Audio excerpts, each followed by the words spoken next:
Yuma, Guruburi, good morning everyone.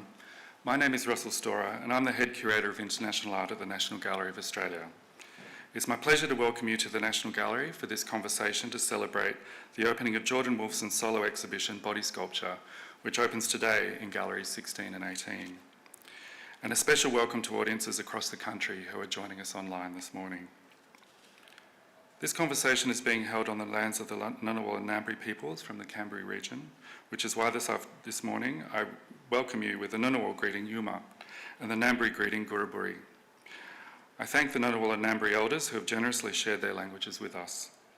I acknowledge them as traditional owners of the lands of the Canberra region where the National Gallery stands. The National Gallery is committed to ensuring First Nations art, artists and culture are at the heart of the national cultural agenda. We are custodians of the world's largest collection of Aboriginal and Torres Strait Islander art, comprising over 7,500 works, and we're committed to building and maintaining meaningful relationships with First Nations peoples, artists, communities and cultures. And so this morning I also extend this respect to First Nations elders, artists and communities across Australia. Jordan Wolfson Body Sculpture is the first solo presentation of Wolfson's work in Australia and the world premiere of Body Sculpture, a major acquisition for the National Gallery collection. This new work combines sculpture and performance to generate emotional and physical responses in the viewer. And if you haven't seen it yet, please see our staff and we'll try and accommodate you for the 1 p.m. viewing. Body Sculpture is being shown alongside key works from the National Collection, selected by Jordan Wolfson. Just to note, the exhibition depicts mature themes and today's discussion may touch on themes including sexual acts, violence and self-harm. Please consider if this conversation is appropriate for you today. It's a great privilege to have Mark Setrakian and Sir Richard Taylor to join us for this conversation this morning. Mark Setrakian is one of the world's leading experts in animatronics and robotics, and his career spans nearly 4 decades of innovation in film, television, theme park attractions, as well as the art world. You've seen Mark's work featured in films including Men in Black, Stranger Things and Pacific Rim, amongst other major productions. Mark specialises in evocative robotic beings that move with uncanny fluidity, existing at the nexus of sound, motion, form and cutting-edge technology. Mark has worked closely with Jordan for over 5 years to realise the artistic vision for Body Sculpture. 10 years. Well, he's worked with the artist for 10 years, yes, absolutely, on all of Mark's robotic works. Joining Mark in conversation is Richard Taylor, the co-founder, creative director and CEO of Weta Workshop, the Aotearoa, New Zealand-based concept, design and manufacturing facility. Most notably, Weta Workshop led the production of props, costumes and weapons for the Lord of the Rings trilogy.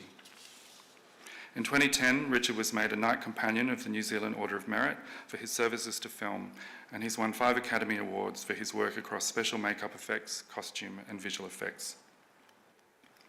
Today's conversation will focus on the making of Body Sculpture, the cutting-edge technology that made it possible, and what's next for the future of robotics.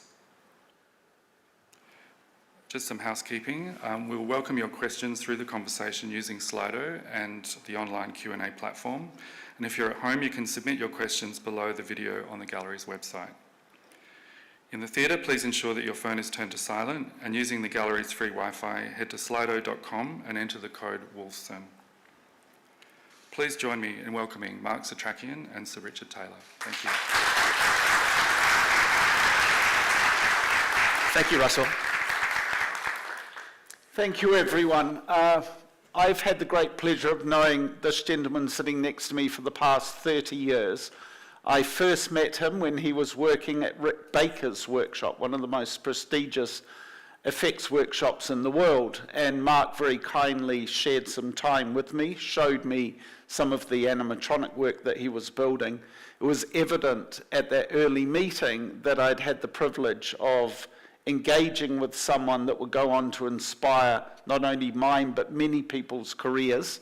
I've often turned to Mark's work by way of inspiration. Mark has continued to not only produce things of technical excellence, but also things that have emotionally enriched the work that he does. And because of that connection through to Mark, I've felt very privileged for this friendship, and therefore to be invited here today to talk with Mark and then interact with you all is a very important thing for me. I've come over from New Zealand with two of my colleagues to witness Jordan's work.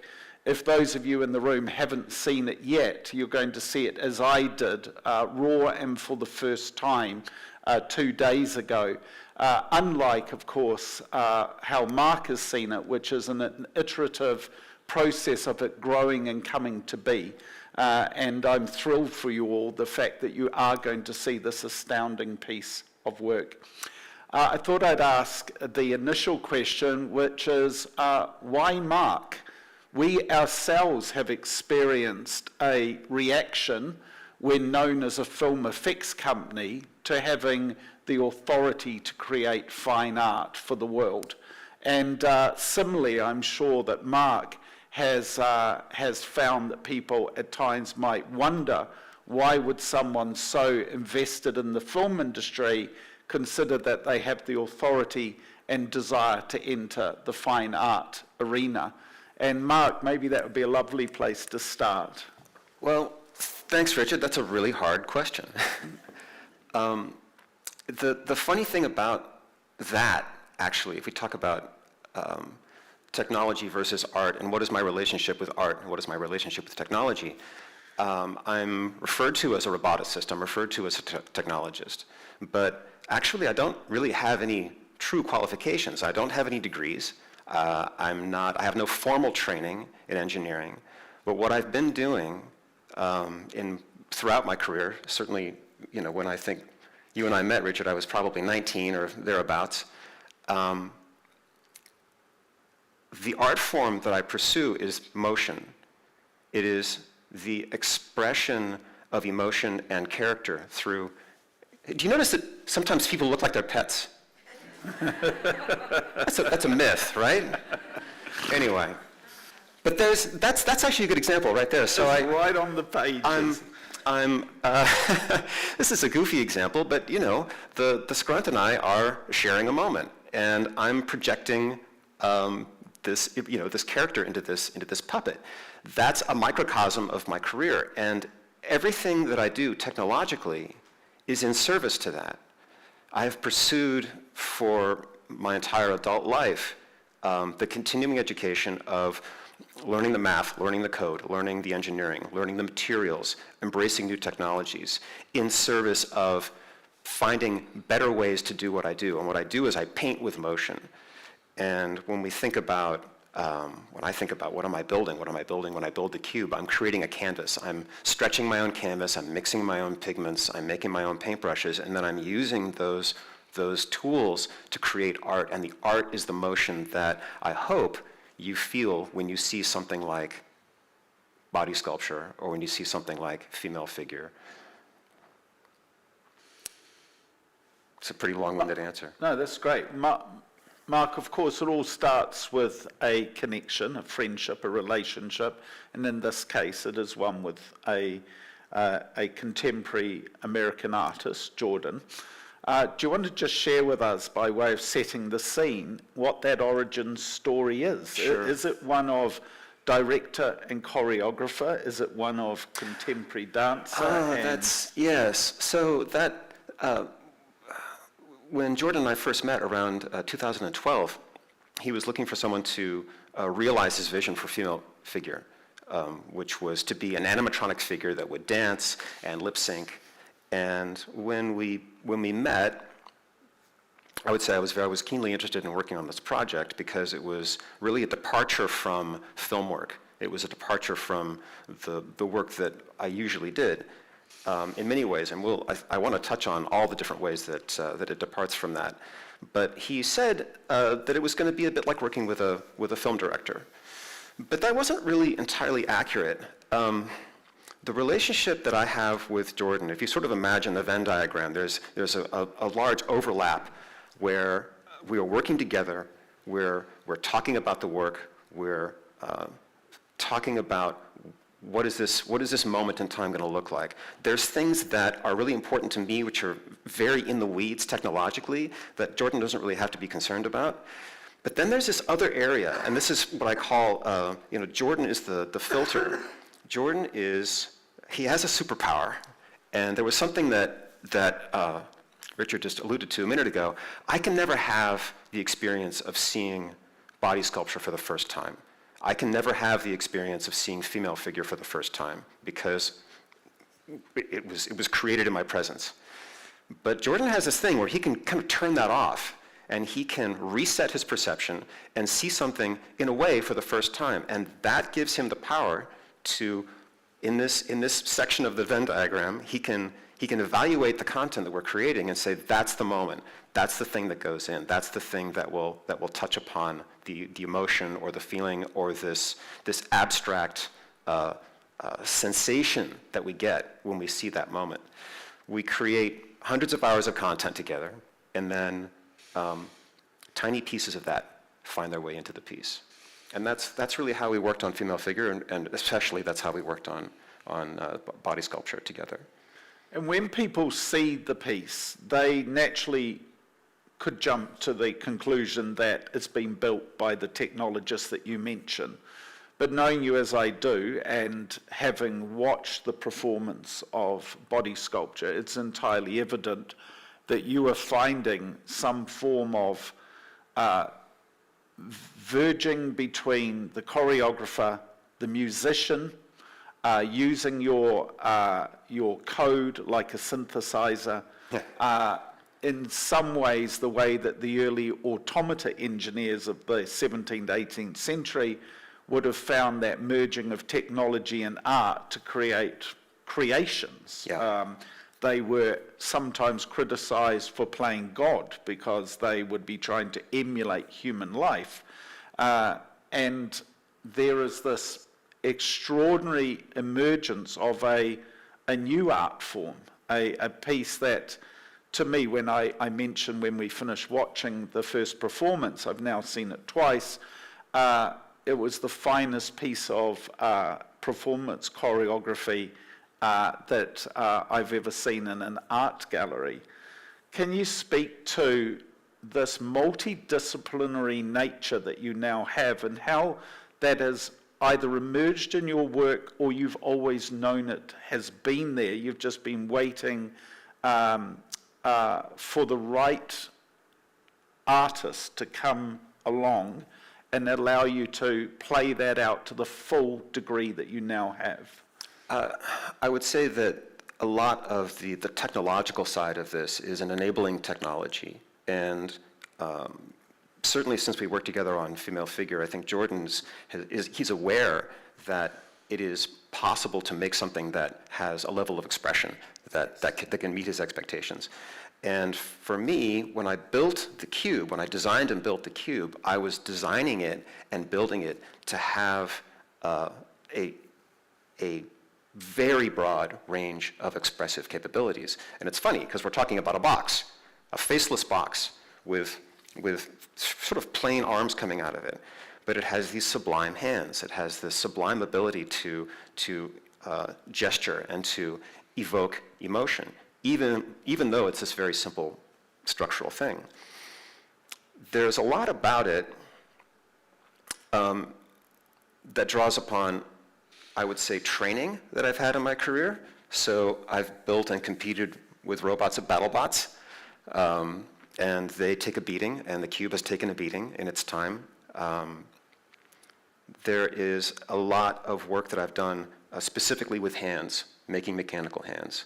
I've made a lot of expressive mechanical hands. The hands of the female figure are especially expressive, and oftentimes when people talk to me about that or ask me questions about female figure, they're asking about the hands. And the hands are crucial to this. I would even say, maybe jumping ahead, the creation of the cube, the process of coming up with that, when I first met with Jordan about the project, he had a small model of it, and the basic concept, everything was there. It was a box, there were arms coming out, it had little mechanical arms, little mechanical hands, and it wasn't really clear how big it should be, and the initial designs or the initial mock-ups that he had built were huge. One of them was like this big, and so I said, okay, here's what I think we're going to do. I'm going to build the hands first. I'm going to build the hands. I'm going to put. Is that better? I'm going to put the hands in the sweet spot, engineering-wise, of the right motors, the right materials, scale the hands to be the best they could possibly be, and then scale the whole rest of the cube to that. So the proportions are human. It has proportionally from wrist to elbow, from elbow to shoulder, from shoulder to shoulder. These are all natural human proportions, and it fits inside the cube. So the cube is sort of around a humanoid torso. And the hands are a little big. They're a little big the way Michelangelo's David hands are a little big. They're a little big the way Boris Karloff's hands seem a little big, as Frankenstein. And that part of it actually went very smoothly.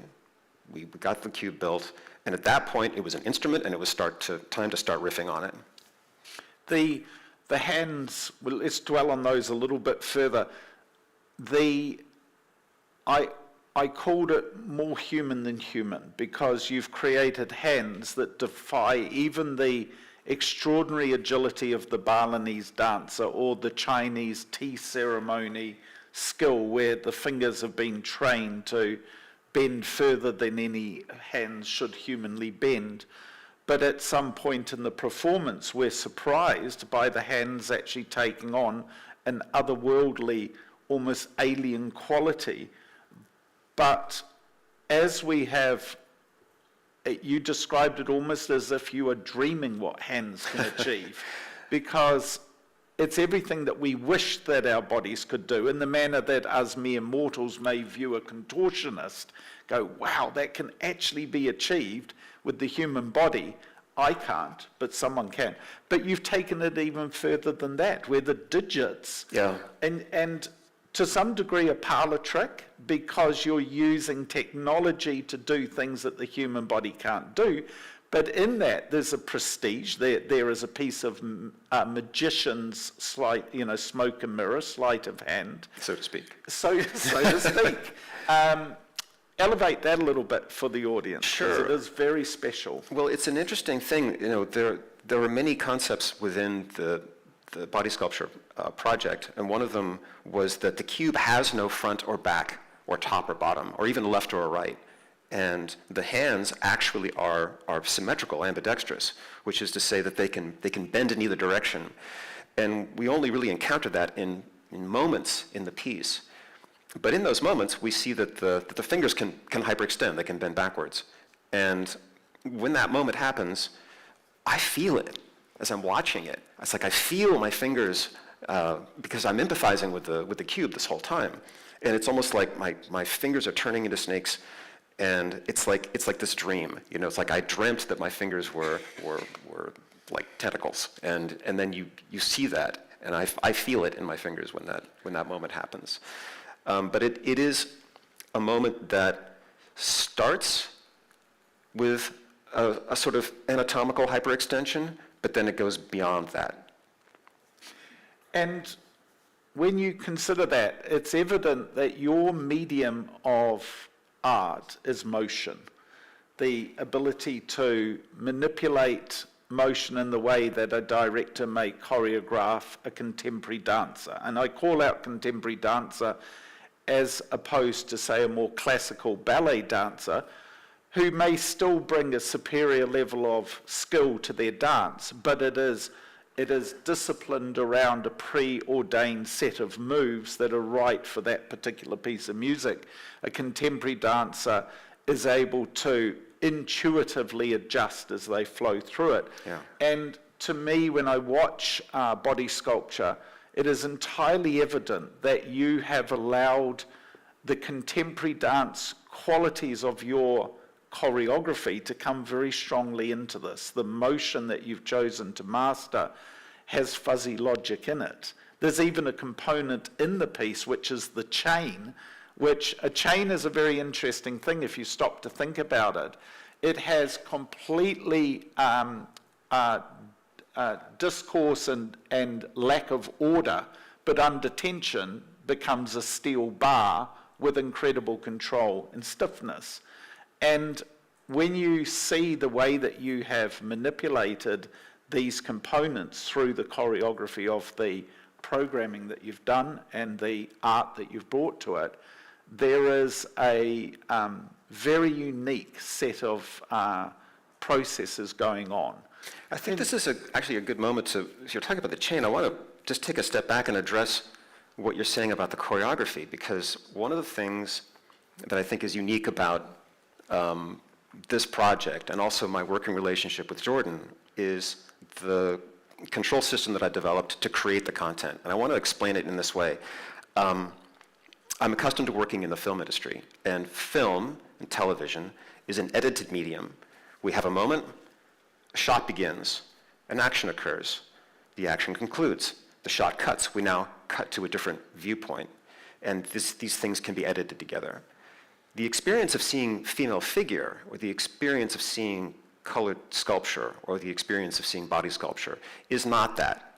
It is a moment where you can walk into a space and experience something continuously.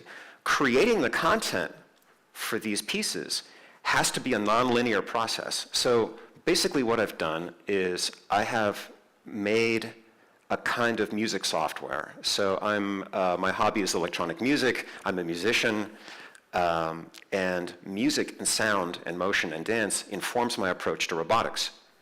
So when Jordan and I are working on animation, when we get together and we start to work on a scene or a moment, we have an idea, we are actually playing the cube like it's a musical instrument. So my software, I call it the motion synthesizer. And a synthesizer for music is a thing, you walk up to it and you turn the knobs and you get a really great sound and you play with it and it's very fun and interactive, and then you save that and you make another one. So operating the cube is like that. It's a synthesizer that synthesizes motion. And I'm actually going to use the drum scene as an example. So when we were working with the percussionist, Eli Kessler, on the drum scene, the cube plays itself. It taps. It taps and drums on its surface. There is a musical instrument called a cajon, which is actually a box, and you can sit on this box and you can play this thing and play rhythms on it. You can do the same thing with the cube. The front face of it is designed to be a resonant panel, so you can find different resonant tonalities on it. And so Eli and I would play this thing, and Eli would sample the sound, digitally sample the sound that the cube would make, and then he would run that into his computer and compose something and then give me the audio file, and I would take that. And so when I program a motion for the cube, I'm not linearly programming a motion that begins here and then it occurs and then it ends over here. I'm programming a moment in time. So I'll have a kind of a loop going. And so the cube is tapping on itself. It's doing this gesture. And I start working on this repeated gesture. And I work on the moment that it strikes the cube. I work on what is the trajectory of the hand? What are its motions as it's out in space and then coming back and touching the cube again? And I have a metronome running, and I adjust it until it's perfectly in time with the metronome. Now, this repeating gesture in the context of the piece may occur once, so you don't perceive it as a repeating gesture, but it was created as a repeating gesture. And I can take these moments and I can have them repeat twice, I can have it happen, and I can have a different thing happen, and I can switch them around. And so Jordan and I can riff on these things, and we can jam on these ideas. We can create content very, very quickly, and then very quickly tear it up, put it back together, change the order, change the tempo, change the speed. And in this way, the cube is literally a musical instrument and also can be riffed on like we're two musicians having a jam session. And to that end, what I could see very clearly when I walked in, and once again it's something that I said to you immediately having watched it, is the restraint that is in the piece. I'm very aware of what the robotics that you've built could have achieved. And I now, having spent some time with Jordan, could imagine the desire to be highly extrovert in the piece, have the piece be showy, have it be flashy, if you like, but it isn't. Yeah. It's its restraint, is its humanness, is its refinement, and to me a great part of its beauty. what is the thought process that you're using to not allow yourself to run off and sort of glorify in your own... Oh, we do. We do run off. We run in every direction.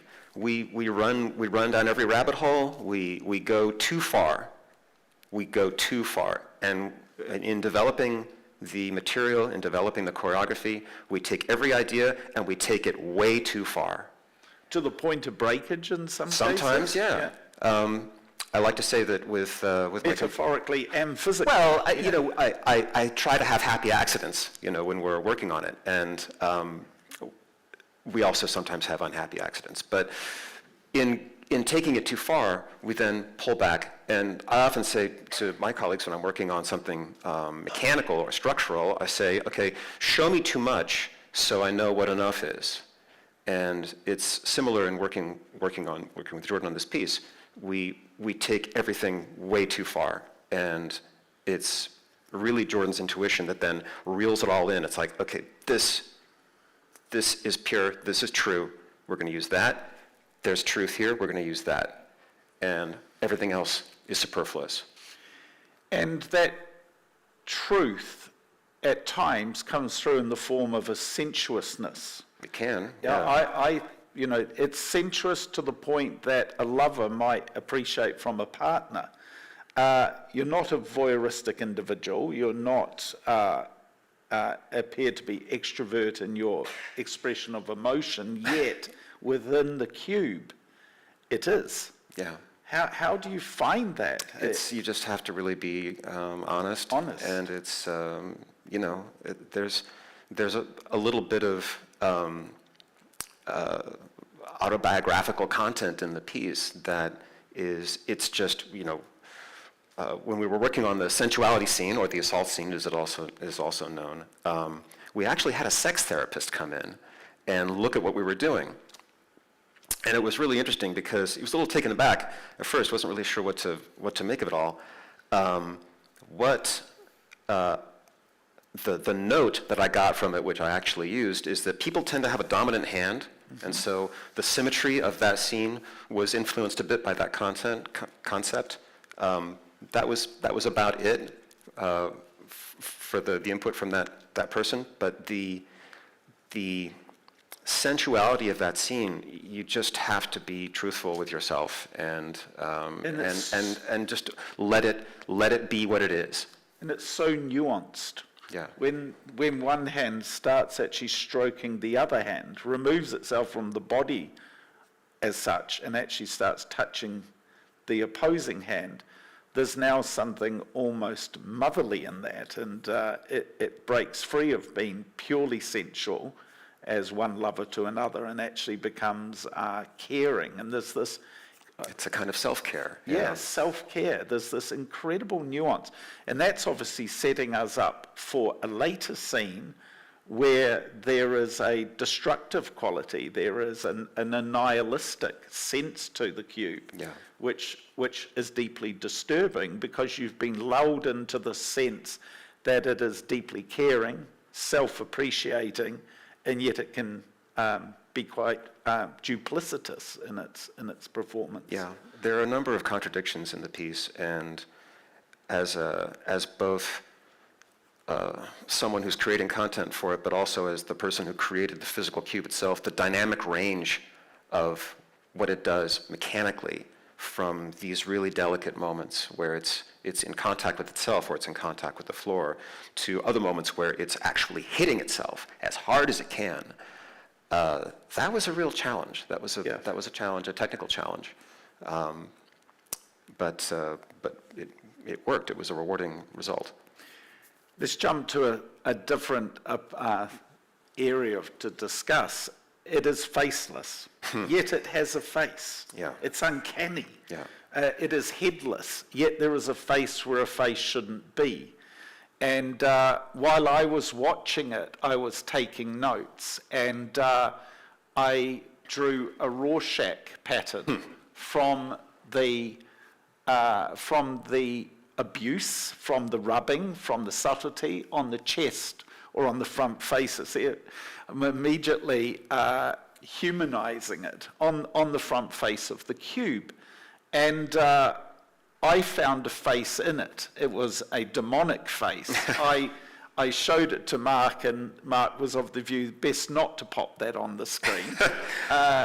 But Well, we all see something different, yeah, Richard. a face all the same. And the reason it wasn't appropriate to put the drawing on the screen is it would have put my perception of the Rorschach into it, and it's lovely if you all see the Rorschach yourself.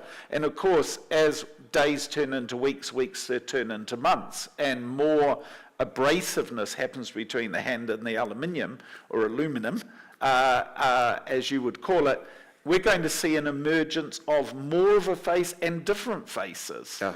This wasn't accidental, was it? No. The way that the material itself and the way the materials interact with each other and the way these markings appear on the aluminum, it's something that we embraced. And the wear that occurs on the fingertips, it's something that we embrace. We don't fight that. We don't try to keep that from happening. We're not trying to clean it up. Yeah, it's interesting seeing the photographs and how the original robot was so clean, as it's going to be, because it's a manufactured object coming out of 3D printers, milling machines, commercially purchased servos from the Dynamixel company, etc., etc. But Jordan has allowed it to grow old. He's allowed it to get the detritus of life attached to it. Yes. How did that evolve, and was that very much the hope, or is... No, not necessarily. You've seen pictures of it when it looks very, very clean and fresh.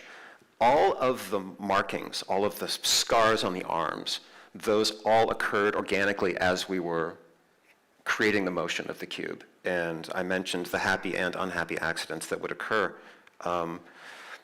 That is 100% legitimate. All of these things that you see on the cube occurred in real time, occurred in its evolution as an object. And I find, and I think Jordan agrees, I find it heartbreakingly beautiful. Yeah, you know, it brings a beautiful patination of life, the way you might drive past a bronze statue on a bridge in Paris, yet the oxidization that has happened over hundreds of years has brought a unique quality, an elemental quality to it that the artist never imagined. And I get a sense that that's what's the beauty in it. Yeah. And very, very, very exquisite. You asked me what was my reaction. Yes. And you asked if I would talk to that.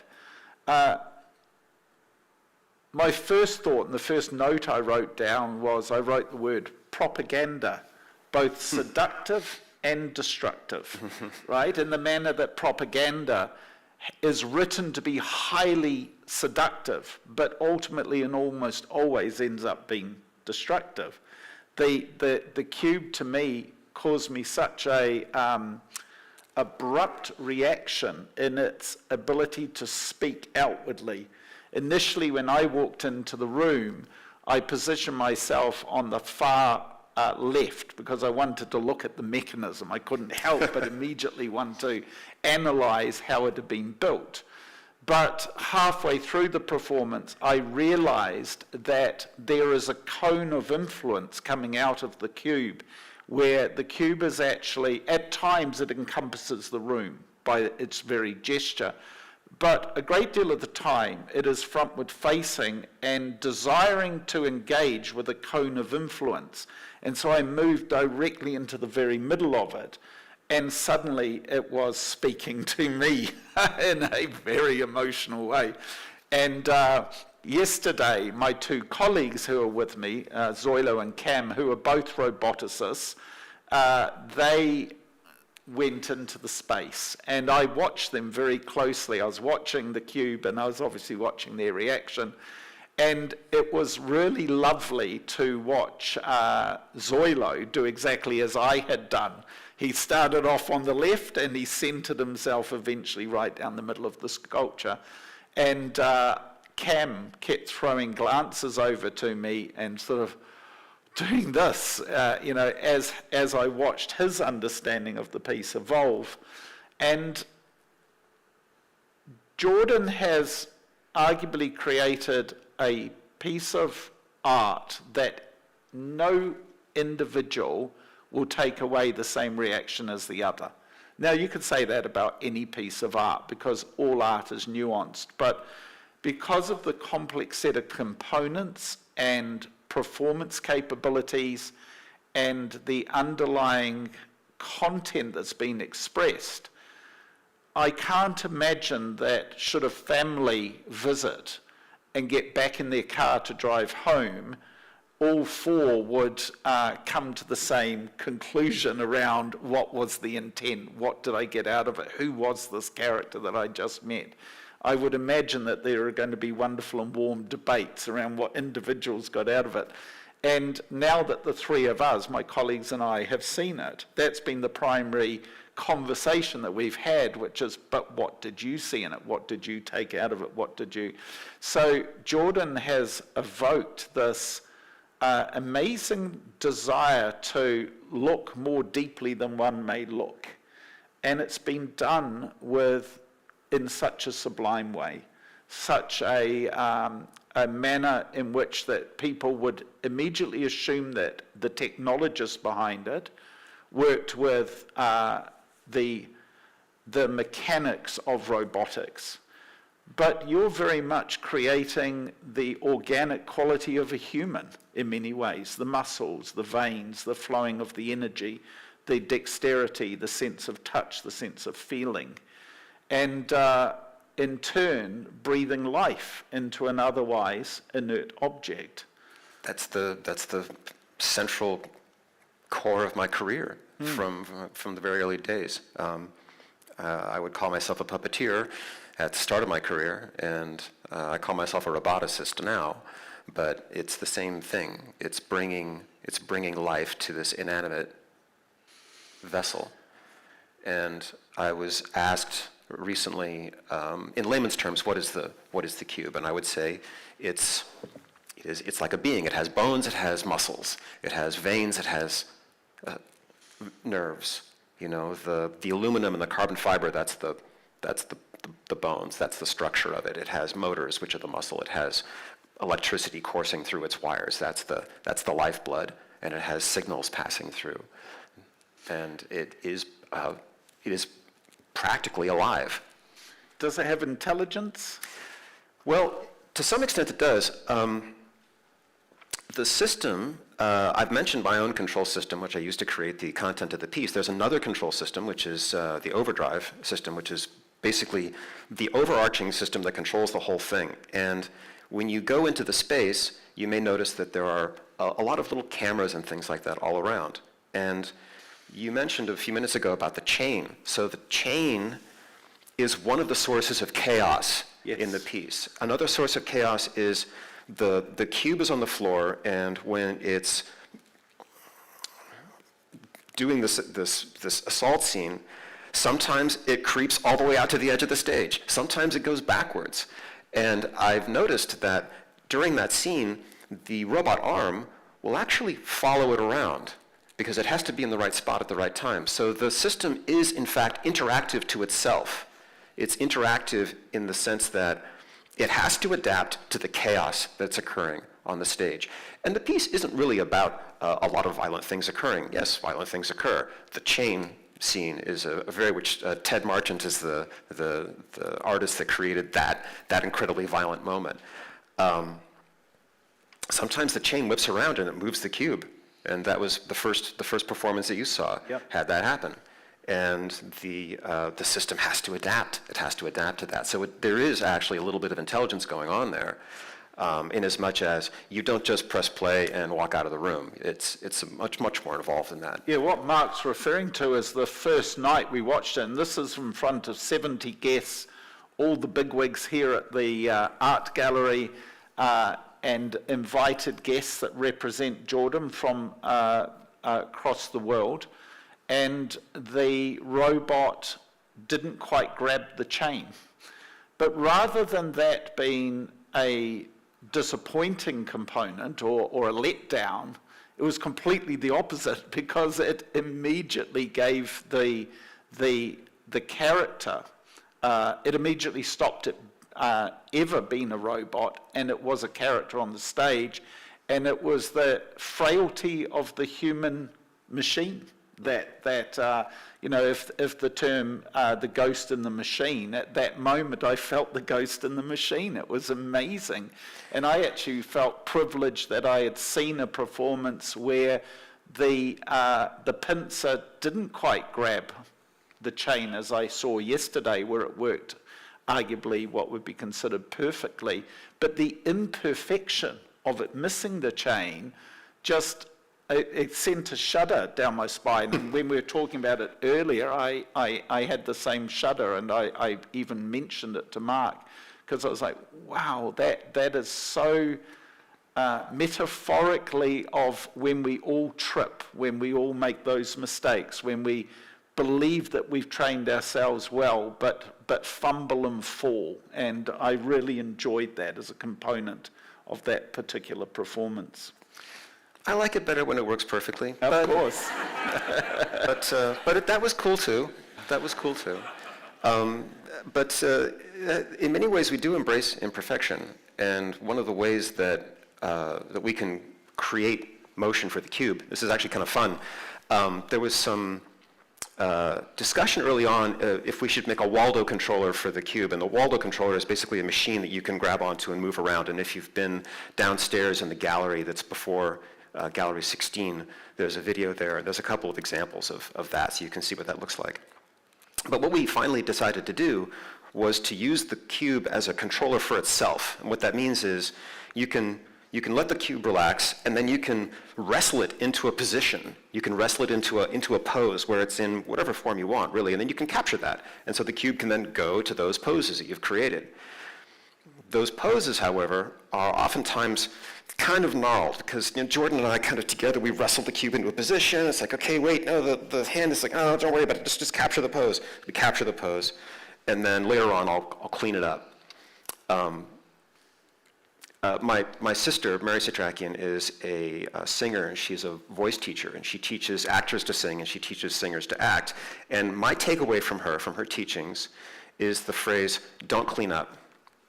Don't clean it up.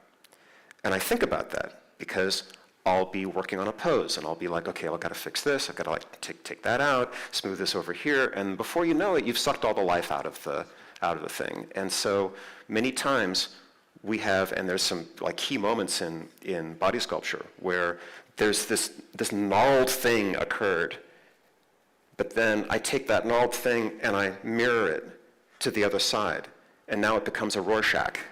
And now it becomes a face, or it becomes a symbol, or it becomes something we don't even know what it is, but you feel it. And in those moments, that's an accidental piece. I didn't clean it up. It's perfect. We're using it just like that. I love the fact that the Rorschach doesn't even need to be drawn onto the face. The hands are actually doing things. It can trace it in space, yeah. And you're actually watching it pictographically build a picture in front of you. Sure. Yeah. It's the deliberate use of symmetry and then asymmetry. Yeah. That's a recurring theme. There's actually both symmetry and asymmetry in the image that you're seeing here. This is one of my favorite poses. This is a pose that Jordan presented to me. It was a photograph of a child, and I recreated it perfectly. And that, to me, I see the child. Yeah, it's glee. Expressing joy. To me, it's utter glee Yeah, that a child has that adults struggle to ever find again. Yeah, and you got that. Yeah, when you saw the piece. Yeah.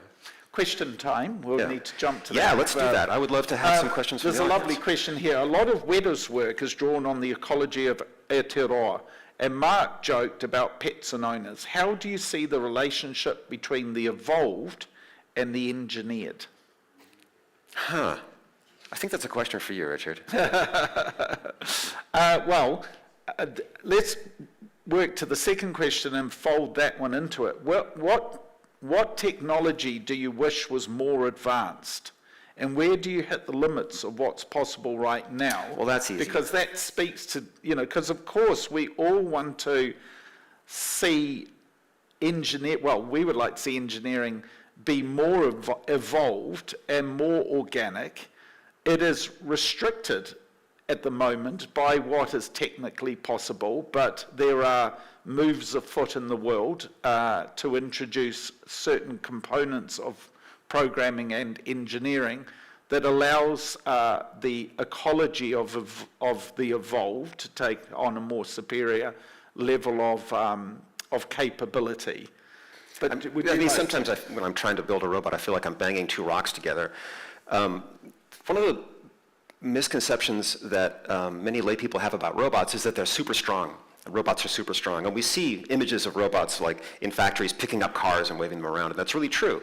But pound for pound, a human being is 10 times stronger than a robot. And I would really like to see advances in motor technology or the technology of basically making these robots more organic, tools that allow us to make them closer to the way we're made. I do a lot of work in China. I work in a manufacturing facility up there quite a lot. And I said to my business partner, who's Chinese, about 15 years ago, why don't you start implementing robots to do some of the mass reproduction work? And he said, why? Why would I do that when I have access to millions and millions of cost-effective, incredibly superior robots in the form of human workforce?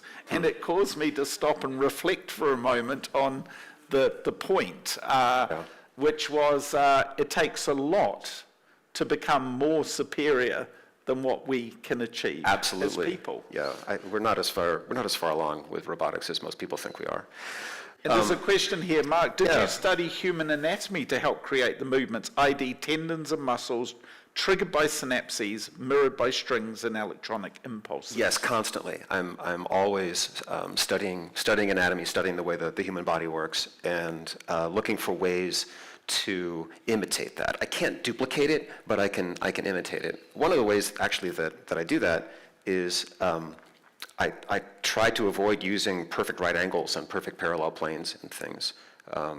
One of the keys to making expressive hands is that nothing is in line with itself. And actually, these hands, it's subtle, but the fingers are not straight, and each finger is different. They're not the same length. They don't actually follow a straight line.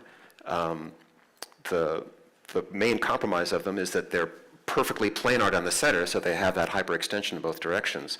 But there are all these little imperfections that are key to making them work. Indeed. It's a mistake you immediately see. I teach sculpting to young people at work, and how they have perceived the hand to be entirely symmetrical. And it's obvious that the digits are of different lengths, but the palm sets the status of each finger and the throw of each finger and the curl of each finger and the fact that you lead by the pinky, etc., things that people that just don't think about, but is so evident even in this piece of video that's playing right now.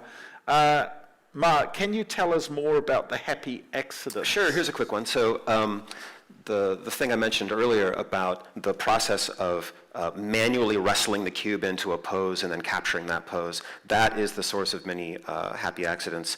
An unhappy accident would be where I decide to put the robot into a pose and then unwittingly crash the hands into each other, which has happened a few times. So that's the unhappy part. There's a lovely question here.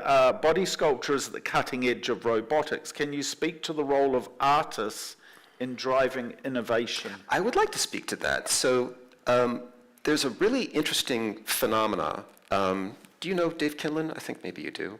So Dave is a creature mechanic, and he had a theory that there were multiple parallel histories of robotics, that there's the history of academic robotics, there's the history of industrial robotics, there's the history of animatronics, aka Disney Imagineering. Then there's the history of creature mechanics, which is Rick Baker, Carlo Rambaldi, the Hensons, your company, creating things for cinema. And in no cases for decades have these paths crossed at all. But now we're starting to see, and I'm going to use an example, the recent little droids that have appeared at Galaxy's Edge at Disneyland. Yeah. So what they're finally doing is the academic side, which has accomplished walking, stable walking on uneven surfaces. So we have little bipedal robots that can walk around. They've converged with Disney animators who are now putting in all this great character, all this great, nuance, and they've blended them together in an incredibly effective way. And that's very exciting to me because we're finally starting to see some cross-pollination and some cross-synergy between these previously separated technological lines. There's a question here. Would you be able to shake hands with the robot's hand? Yeah. No.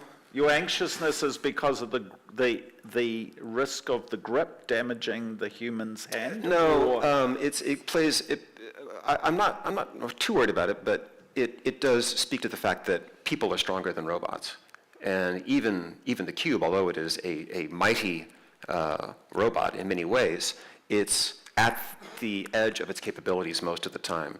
And yes, you could absolutely shake hands with the robot. I would like it to have maybe more sensing before I would do that, so that it could very dynamically adapt to There is a your different way touch. to put the question. Is it capable to build a robot's hand like a body sculpture that you could shake? Yes, and indeed there absolutely. absolutely is. Yeah, absolutely. Yeah. There was a question that's just dropped off the bottom, if you could please move it. Both of you have a ton of experience working with teams of artists. Can you speak to how you recruit and support these sculptors and engineers? I might just touch on that one for Mark. I always list an order of importance: passion, enthusiasm, tenacity, and then talent. People perceive that talent must surely be the key to open the golden locker. It isn't. If you don't have an unabashed passion to do what you desire to do, and enthusiasm to drive that passion forward, and a stickability that comes through tenacity, you're going to lack vital ingredients that will mean that you can fulfill our clients' needs and go on the journey with your colleagues.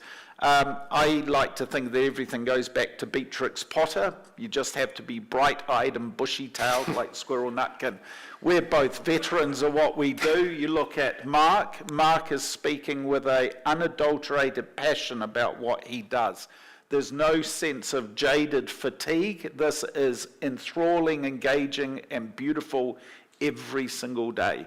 I can't wait to get to work every morning, and I've been doing it for 35 years because I'm in love with what I do. And I simply put it down to 4 tenets. Love of yourself, love of what you do, love of who you do it with, and love of who you do it for. Irrelevant of whether you're talking of your professional life or your personal life, if you can hit those 4 tenets, it's almost certain that you're going to find a rewarding journey through your life. And so we are looking for people that aspire to fulfill those 4. Hear, hear. What do you think the world will look like in 2050? Philosophically, Mark? I'm hoping that it looks a lot. I'm hoping that human beings are still the focus of our daily lives.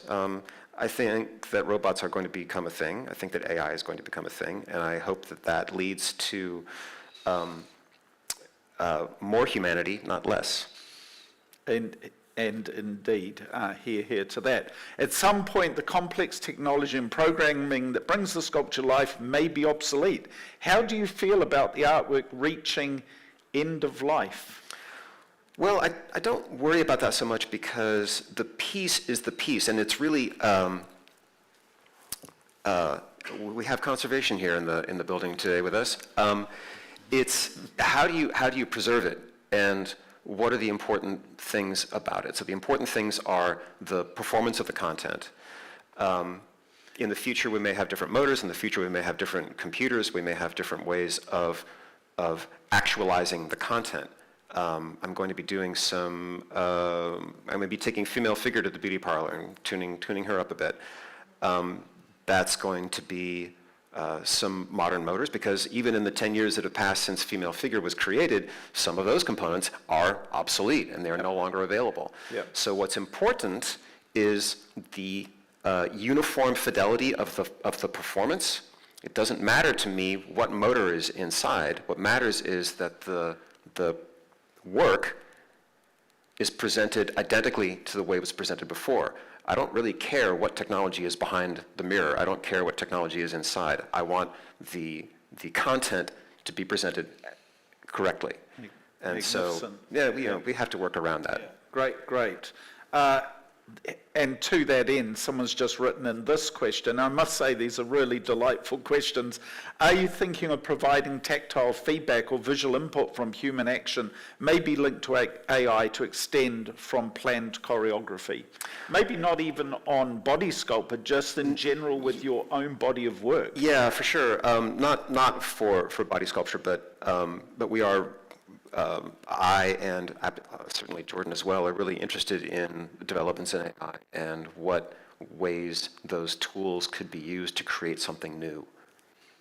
Absolutely. Do you see these hands potentially being able to play a musical instrument, say a guitar? Not these hands, but yes, hands like these could play a guitar. And what these ones would do would be like sort of Eddie Van Halen style, like hammer on, finger tapping. So you've spoken about, there we go, programming the movements, but could you also talk about the formal housing elements, the shape of the fingertips, etc.? So one of the things that I do mechanically is, and also in software, is I try to compartmentalize certain things. So the fingertips, I'm going to get into the weeds here, folks, sorry. The fingertips have a figure of 8 cable so that the middle joint and the tip joint are linked to each other. And I've mechanically separated within the housing of the fingertip, there is a spindle, and so you tension the cables with one action, and then you rotate the spindle to center the fingertip as a second action. And so the housings, the fingertips, they are serving a dual purpose. The material that they're made of is ideal to create a certain resonant tap on the surface of the cube.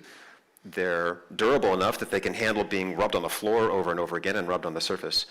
They're hollow, they have mechanical components inside them, and the whole thing is this highly integrated system. So the housing plays a role in the overall function of the hand. The housing of the fingertips plays a role in the overall functioning of the finger. It's extremely intricately interconnected. And shall we finish last question with a very philosophical question someone's asked here. If the character has these qualities of intelligence, should it have a quality of responsibility for its actions?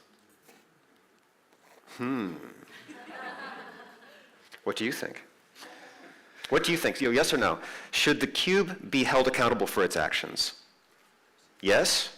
By applause? No? It should not be held accountable for its actions.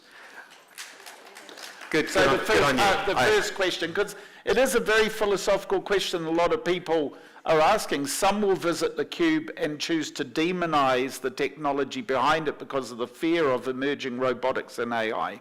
So this is a very sound question to ask. So applause for the desire for it to have responsibility for its actions. Crickets. Great. And so therefore we all agree that it needn't bother having. It is not responsible for its actions. It is not responsible for its actions. It all sits on Jordan and Mark's shoulders. Agreed. So by that's by way of us coming to an end of our session. Remember that Jordan is speaking later today. At 2 o'clock. At 2 o'clock. You have an opportunity to see body sculpture at 1 o'clock. I think we all could agree that this has been a delightful talk with Mark. What you've witnessed is someone that is operating at the very apex of multiple technology and creative components of the world's areas of expertise, specifically choreography, music, performance, and robotics. And I've felt very privileged hearing these answers that have come today. Thank you for your lovely questions and for your attendance and sharing in this extraordinary moment. If it wasn't for Jordan, none of us would be here, and if it wasn't for this incredible art gallery that has chosen to host this incredible artwork, none of us would be here. So a round of applause for Mark and all involved. Thank you, Richard. Thank you. Thank you, everyone. Cool. Wonderful. Thank you.